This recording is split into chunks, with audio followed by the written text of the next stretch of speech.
So let's take a look at the collision group real quick.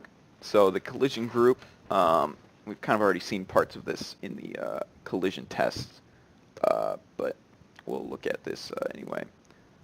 So you deregister, it removes it from the collection. You get the delete reference for the actual collidable group in order to delete collidable groups in the collision manager. Register the collider, return the actual collection, which returns a reference to the collection. This is used by the collision tests in their constructor. The actual get AABB accessor. Whether or not it actually needs to be updated, it's just a method. It's called by the update in the collision volume. Show AABB, reset. And this is the method for check collision update. So what this does is this is called in the collision tests, and it checks if the AABB needs to be updated. If it does, it calls update AABB, gets the default B-sphere and uses that in this method for reconstructing the AABB. Yeah. So this is the collider group. It's got a list of pointers. I use the list because it's easy to run through, and it also is expandable, and you can remove elements from the middle anywhere that you want. So I like it for that. Yeah. So now let's take a look at the math tools. This class was expanded quite a few times. So we'll take a quick look at this. So, of course, for intersections, first we call this method, which calls the collidable. We get the collision volume, and then call with the visitor method, intersect on one on the other. B-sphere with B-sphere intersection, extremely simple.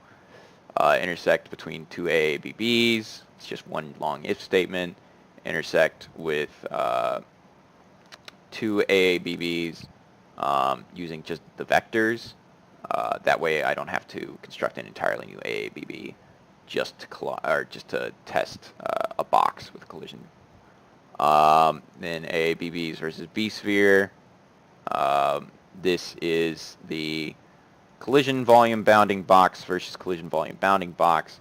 It's one giant if statement that happened to look like a boot, which I thought was pretty interesting. And it tests all 15 accesses with this method, the box overlap right here. And then this method projects onto the line, and I use the half diagonal method for getting all of these things, and the scale factor. Yeah, that way I don't have to update an array of all the points. And so the reason this is collision bounding box base is for AABBs and OOBBs, or OBBs, sorry. They use the exact same thing, so I can reuse these methods for both of them because they're, at the heart, they're basically both OBBs.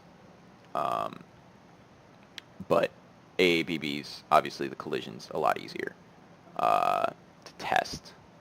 A move towards method, I wanted this for my tanks, so for the AI tanks, because I figured it could help people. I know I use the one in Unity a lot, so I figured I'd throw this in there.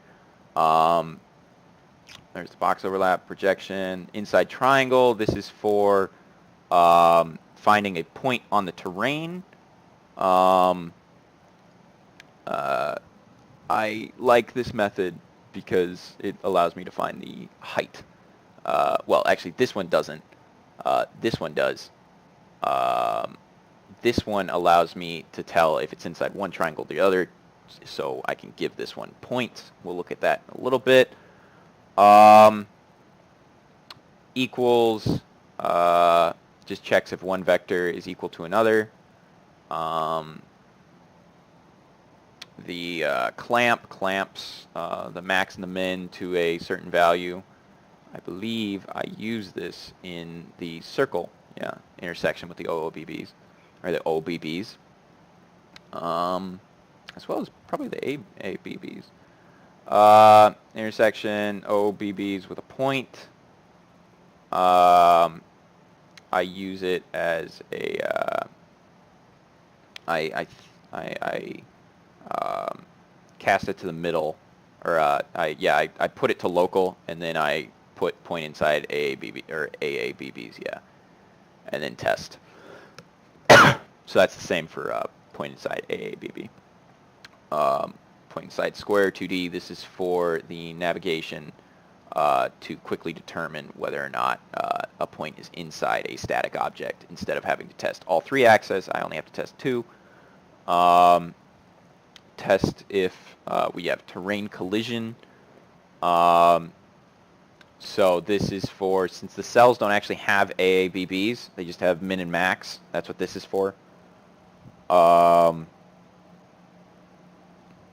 Yeah. So it's another visitor method basically, but just for terrain collision. Intersect, min, max, sphere. So that's another thing for AABB. So I don't have to construct a whole AABB. The difference between two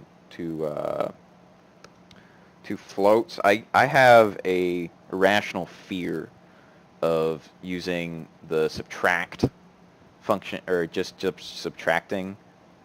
So I feel like I really have to use like different tools, and it might be overkill, but yeah.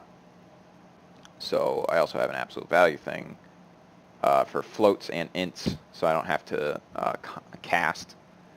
And then a distance method between 2 points. And that is my math. As we can see over here, it's a static class. Every single method's static, and can be called from anywhere in the code, because it is all public, and it's all it doesn't affect anything. It just puts out values. Now,